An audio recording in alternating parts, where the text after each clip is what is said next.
লিখে দিয়েছেন যে শ্রমিকের অধিকার কিভাবে আদায় করতে হবে। তিনি ঘোষণা করলেন আর কাসের হাবিবুল্লাহ, সমাজের মানুষের হচ্ছে আল্লাহর বন্ধু এবং তিনি হচ্ছেন শ্রমিকের আমারও বন্ধু।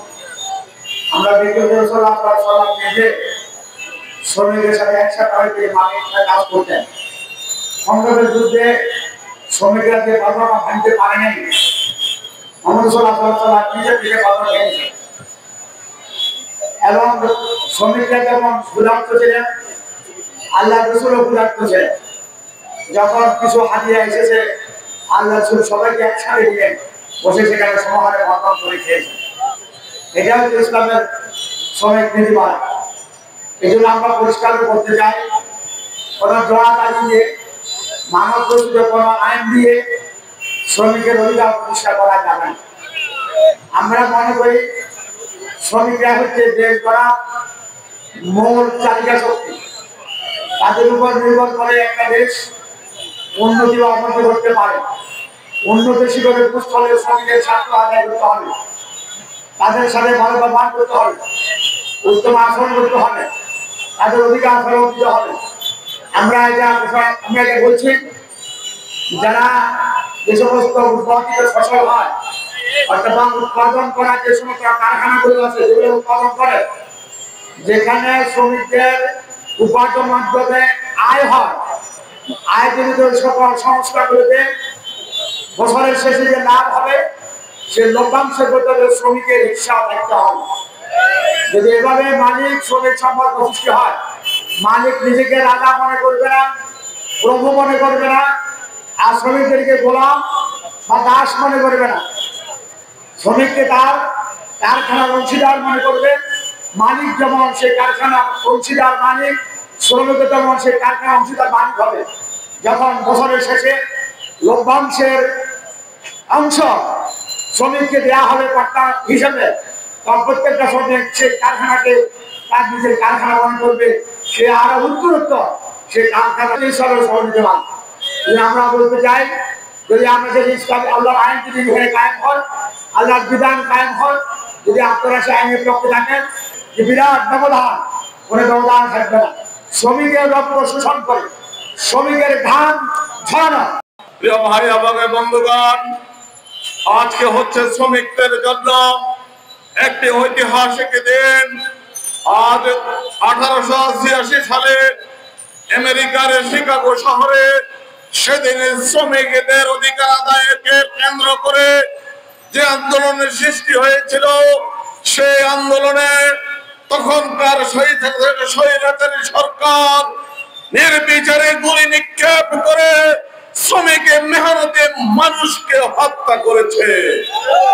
সেই দিন শুরু করেছে আজকে সারা পৃথিবীতে, আজকে সারা পৃথিবীর আনাচে কানাচে প্রতিটি দেশে সেই স্বৈরাচারী সরকারের শ্রমিকদের উপরে নির্যাতনের প্রতিবাদ হচ্ছে। তার অংশ হিসাবে আজকের ফেনী শহীদ মিনারের এই শ্রমিকের সমাবেশ। প্রিয় ভাই এবং বন্ধুগণ, পৃথিবীর উন্নয়ন ও প্রগতির দিকে যদি আমরা তাকাই, বিশ্বের এই পৃথিবীতে শ্রমজীবী মেহনতি মানুষের হাতের ছোঁয়া সকলের পর্যায়ে আমরা দেখতে পাই। আজকে সারা বাংলাদেশে যদি আমরা উন্নয়ন অগ্রগতির দিকে তাকাই, তাহলে দেখতে পাবো প্রতিটি উন্নয়ন অগ্রগতিতে শ্রমজীবী মেহনতি মানুষের অবদান রয়েছে।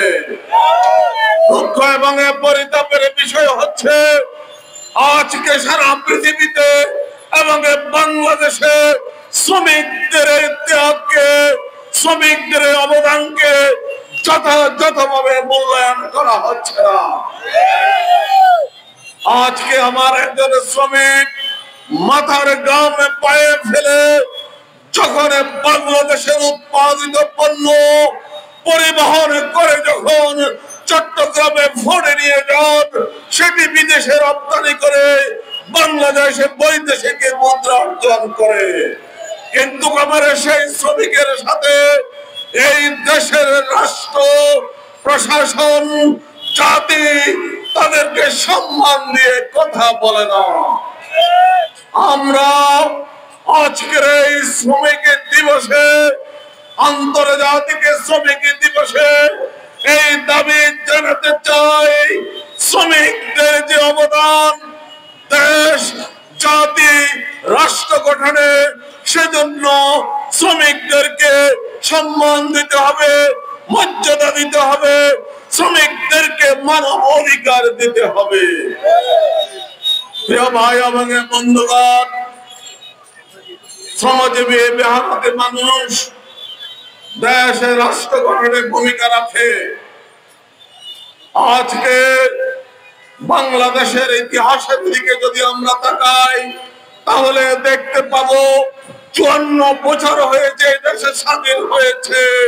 এই শ্রমিকদেরকে ব্যবহার করে কেউ দেশের উপরাষ্ট্রপতি হয়েছেন, প্রধানমন্ত্রী হয়েছেন, মন্ত্রী হয়েছেন, এমপি হয়েছেন, দেশে বিদেশে গাড়ি বাড়ির মালিক হয়েছেন, কিন্তু শ্রমিকদের অধিকার রক্ষায়, শ্রমিকদের স্বার্থ রক্ষার জন্য তারা কোনো অবদান রাখে নাই।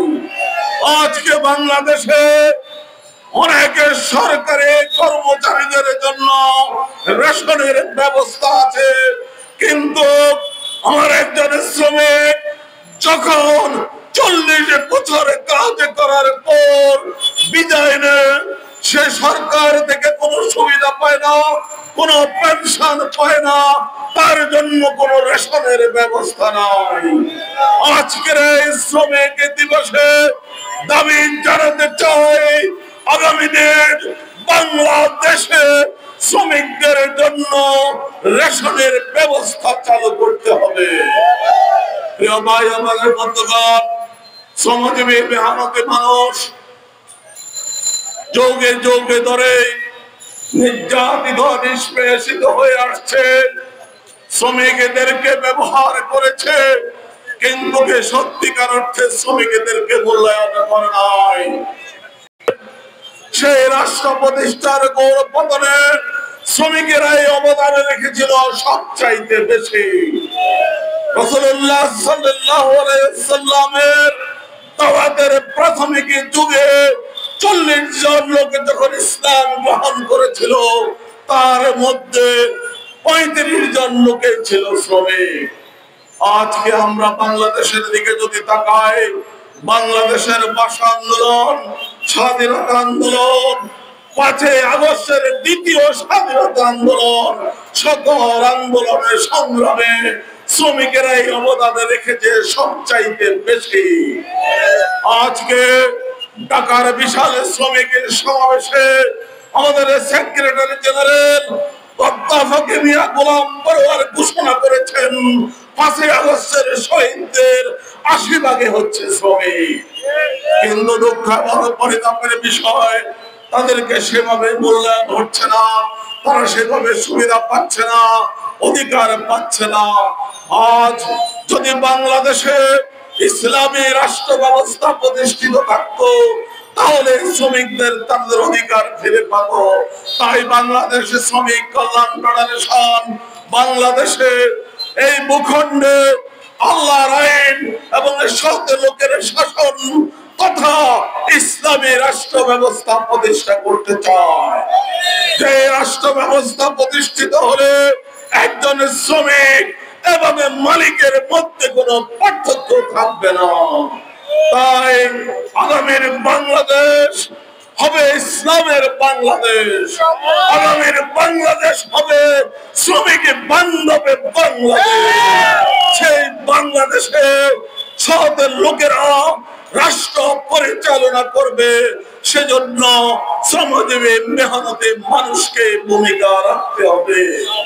আপনারা কি প্রস্তুত আছেন? বাংলাদেশে যদি ইসলামী রাষ্ট্র প্রতিষ্ঠা হয়, রাসূলের রাষ্ট্রে যেভাবে অর্থমন্ত্রী ছিলেন শ্রমিক, সেনাবাহিনী প্রধান ছিলেন শ্রমিক, ঠিক তেমনি ভাবে আগামীর বাংলাদেশের রাষ্ট্র পরিচালনায় শ্রমিকদেরকে অংশীদারিত্ব দিতে হবে। আগামী সংসদ নির্বাচনে শ্রমিকদের জন্য কমপক্ষে 30টি সংরক্ষিত আসনে থাকতে হবে। এখানে শ্রমিকেরা নির্বাচিত হয়ে শ্রমিকদের অধিকার আদায়ের জন্য বিশ্ব শ্রমিক দিবস হিসাবে ঘোষণা করেন। কিন্তু অত্যন্ত দুঃখের বিষয়, আজও আমাদের সারা বিশ্বে, আমাদের দেশে শ্রমিকদের ন্যায্য অধিকার এখনো প্রতিষ্ঠিত হয় নাই। এখনো শ্রমিকদের যথাযথ মূল্যায়ন হয় নাই।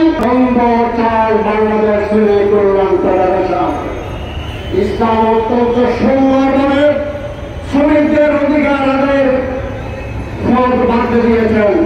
আল্লাহ রাব্বুল আলামিন ঘোষণা করেছেন, আল্লাহ রাসূল বলেছেন, শ্রমিকদের গান শুকানোর আগে তাদের প্রাপ্য মজুরি দিয়ে দাও। কিন্তু আমরা এখনো দেখি বকেয়া মজুরির দাবিতে, বকেয়া বেতনের দাবিতে দিনের পর দিন রাজপথে শ্রমিকরা এখনো আন্দোলন করতে হয়, আহত হইতে হয়, নির্যাতিত হইতে হয়, লাঠি চার্জের শিকার হইতে হয়। সম্মানিত ভাই সাহেব, আমি আজকে দিবসের শ্রমিক সমাবেশ থেকে আমরা এই কথা ঘোষণা করতে চাই, আর কোন শ্রমিক যাতে তার অধিকারের জন্য রাজপথে নামতে না হয়। শ্রমিকদের তার জম শুকানো আগে যাতে আমরা প্রাপ্য মজুরি সবাই যাতে দিয়ে দিই। আমরা শ্রমিক মালিক সবাই মিলে এই বাংলাদেশটাকে পুনর্নির্মাণ করে বাংলাদেশটাকে একটি সুন্দর সমৃদ্ধশালী বিশ্ব মানচিত্রে সুন্দর দেশ হিসেবে আমরা উপহার দিতে পারি। একটি সমৃদ্ধশালী বাংলাদেশ আমরা সবাই মিলে উপহার দেব। আমি সবাইকে উদাহরণ আহ্বান জানিয়ে আমার বক্তব্য এখানে শেষ করছি।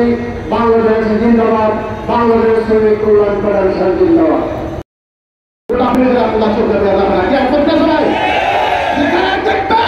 সেখানে আমরা প্রতিবাদ করবো।